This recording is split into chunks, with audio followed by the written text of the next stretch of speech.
اللہ بتانا چاہتے ہیں اللہ لا الہ الا هو الحی القیوم، ایک ہی ذات ہے جو اکیلا ہے، اکیلا رہے گا، وہ ایک ذات ہے الحی القیوم،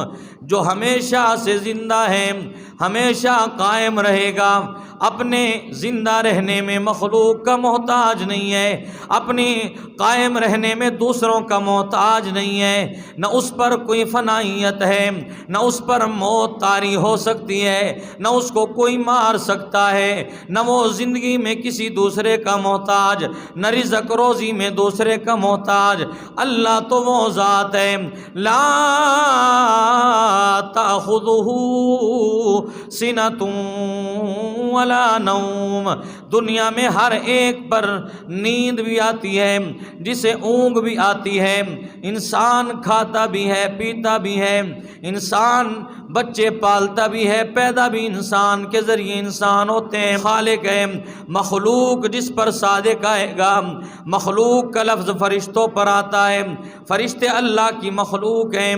انبیاء اللہ کی مخلوق ہیں، رسول اللہ کی مخلوق ہیں،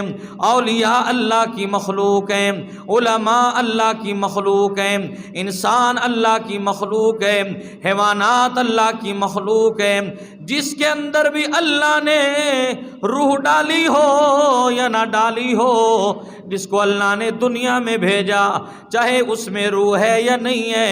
چاند ہے، ستارے ہیں اللہ کی مخلوق، آسمان ہے، زمین ہے اللہ کی مخلوق، شجر و حجر ہیں اللہ کی مخلوق، سمندر میں تیرنے والی مچھلیاں اللہ کی مخلوق، ہواؤں میں اڑنے والے پرندے اللہ کی مخلوق، اور جو مخلوق ہوتی ہے اس پر فنائیت بھی آتی ہے اور وہ محتاج بھی ہوتا ہے۔ لاجک ساتھ ساتھ مفتی صاحب کے یوٹیوب چینلز کو سبسکرائب کیجئے اور ان کے تازہ بیانات کے ذریعے اپنی علمی، اصلاحی اور فکری آبیاری کرتے رہیے۔